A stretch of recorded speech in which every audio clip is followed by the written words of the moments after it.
ગઈકાલે બેન નીતાબેન ચંદાણા કરીને છે, શ્રમિક પરિવારના છે, ઈંટોના ભઠ્ઠા ઉપર કામ કરે છે.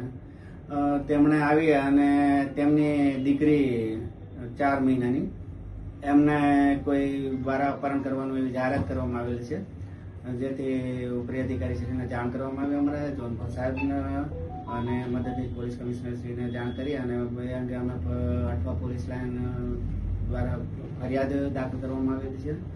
ફરિયાદ દાખલ કરી અને બાળકની ઉંમર નાની હોય તાત્કાલિક પોલીસ હરકતમાં આવી છે.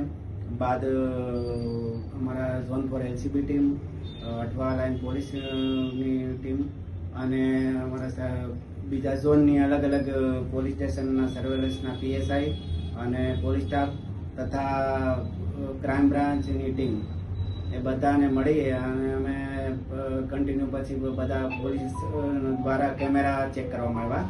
કેમેરા ચેક કરવાથી એક શંકાસ્પદ જે બેન હતા જે ગુમ હતા એ પણ નહોતા ત્યાં જગ્યા પર, એટલે એ બેન ફૂટેજમાં દેખાતા હતા, જેને આપણે ફરિયાદીને બતાવવામાં આવ્યા.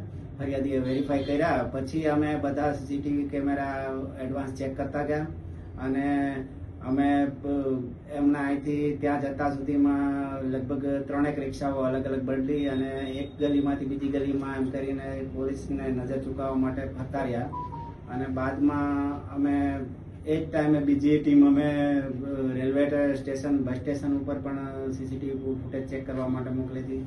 પછી અમે આગળ તપાસ કરતા કરતા ઉધરાના રેલવે સ્ટેશન સુધી પહોંચ્યા અને ઉધના રેલવે સ્ટેશન પાસેથી અમારા ડિસ્ટ્રિક્ટના પીએસઆઈ મહિડા સાહેબ છે, તેમને હ્યુમન ઇન્ટેક્ટ મળી કે આ ટાઈપની જે મહિલા છે એમની પાસે બાળક હતું અને એક ટ્રેનમાં ગઈ છે. પછી ટ્રેનમાંથી અમે તપાસ કરતા કરતા આગળ શ્રી હ્યુમન સોર્સથી બધાને તપાસ કરતા કરતા અમે બારડોલી સુધીનું અમને મળી કે બારડોલીમાં છે.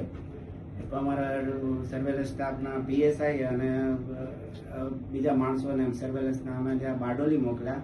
ત્યાંની રેલવે પોલીસનો પણ સંપર્ક કર્યો અને આખરે અમે બંને આરોપી છે સુનિલ રતિલાલ વસાવા અને મીનાબેન વસાવા એમને અમે પકડી ત્યાંથી થઈને અહીંયા લાવેલા છીએ. અને પછી પૂછપરછ દરમિયાન એવું ખબર પડી કે આ લોકોનું બાળકી લઈ જવા પાછળનો હેતુ ભીખ માગવાનો અને બાળકીને લઈને ભીખ માગવાનો હતો.